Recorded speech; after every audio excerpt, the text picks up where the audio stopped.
mercury or zinc, which is being processed here. Even the fumes from its preparation must be treated with caution. They are highly toxic to kidneys. For that reason alone, metals are hardly ever used here for medicinal purposes, but not so in India.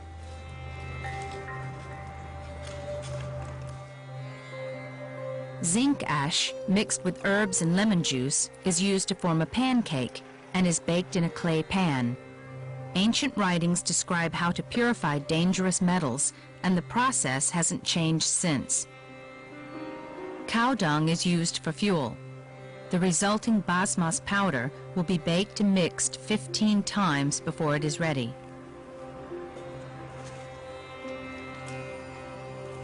It's said to be a fast-acting remedy for bladder ailments and even diabetes.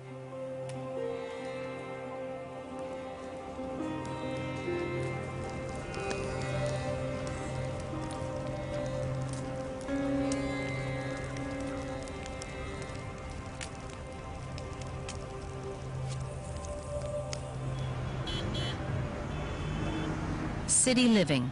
Does it make us sick? Writings from the beginnings of Ayurveda spell out how excessive demands on one's time and energy, poor nutrition, and environmental pollution affect the human body. More and more people are recognizing the value of these ancient teachings and are trying to bring them into line with today's world.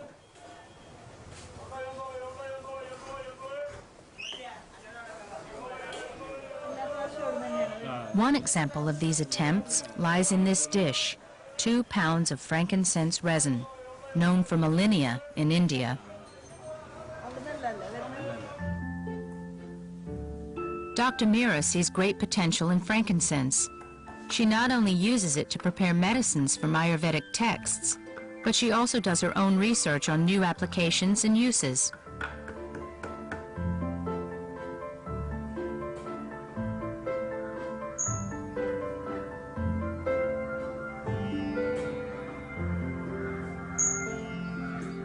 We are mainly using as a painkiller and also anti-inflammatory effect, and it can be applied on the forehead for taking of sinusitis problem and also migraine and that sort of chronic headache problems.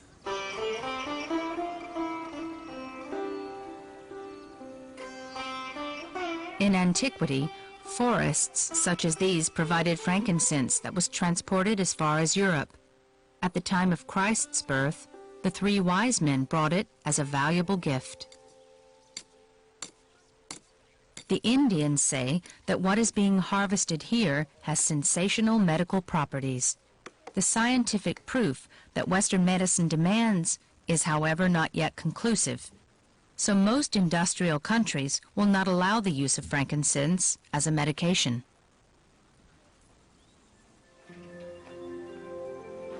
But over 4,000 miles away, in a secure laboratory at the University of Tübingen, Indian frankincense is being put to the test. Very few pharmaceutical researchers in the West deal with Ayurveda, but doctoral candidate Ulf Simonite has a personal motivation to do this work. The former standout in the decathlon ruined his knee. He is hoping to find a better preventative against arthritis using new frankincense treatments.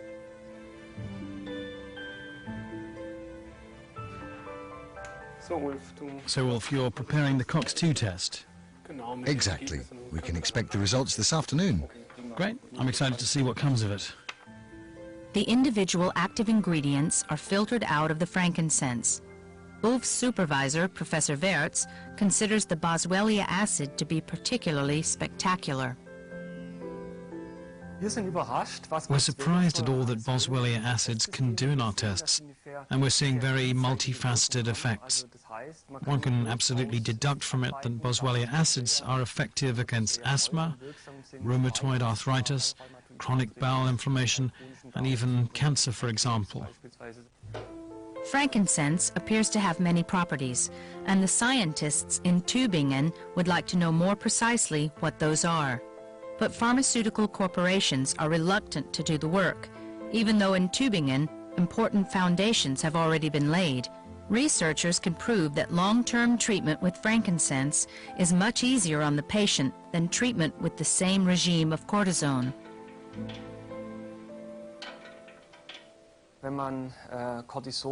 When using cortisone on patients with certain inflammations, in comparison to boswellia acids, the effect is almost the same. With cortisone, though, the side effects are quite noticeable. With the boswellia compounds, it's less pronounced. When used to treat Ulf's knee inflammation, frankincense works via the circulatory system. Its active ingredients target the inflamed cells and stop the inflammation.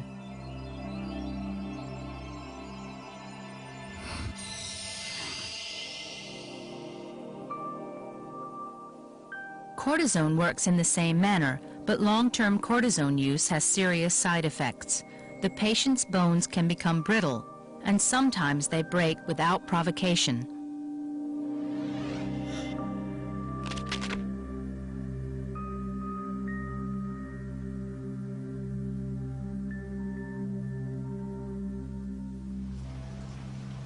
In spite of the success of frankincense, Western pharmaceutical companies would rather promote medications such as cortisone, medications that they develop themselves, hold the patents for, and reap the rewards. So far, there are not patents for frankincense, and therefore no government approval process.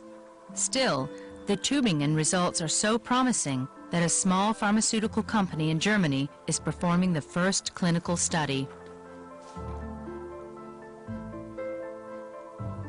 If the results continue to be positive, frankincense could be the first Ayurvedic medication to win approval in Germany thanks to their national clinical study.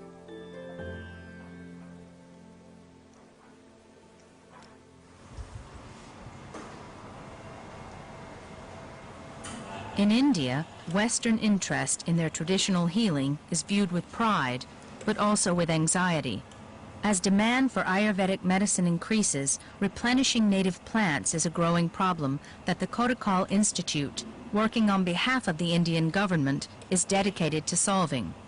Here, a dried Gerber acacia is cooking in methanol. The object is to ascertain the chemical composition of the plant and to produce an atlas of all Ayurvedic plants as a new way to determine their effectiveness and to ensure their replenishment.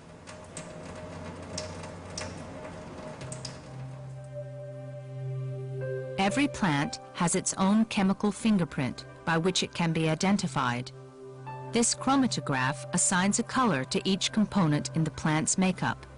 In the future, it should be possible to determine Ayurvedic agents and the right plants for it worldwide.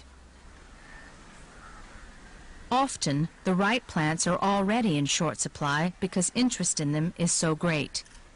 Prices for natural curative plants are rising. Many forests have been plundered, and some plant varieties are in danger of extinction.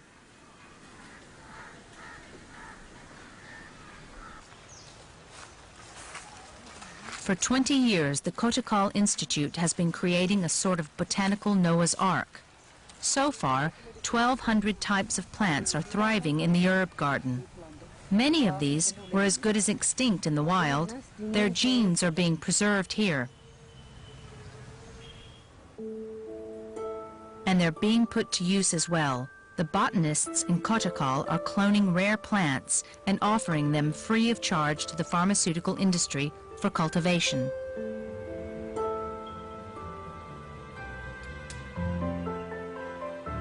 "35 types of plants are currently stored at 75 degrees Fahrenheit in the culturing area.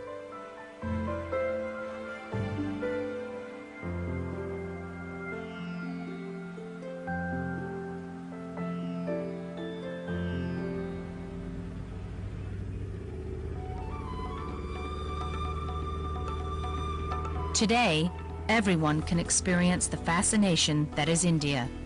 It's a country that is drawing more and more vacationers every year for its beauty.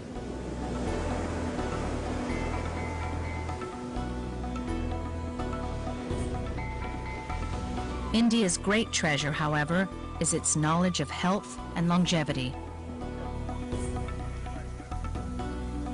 These teachings have arrived in the Western world and are causing a sensation, not just in the temples of wellness, but in medical schools as well.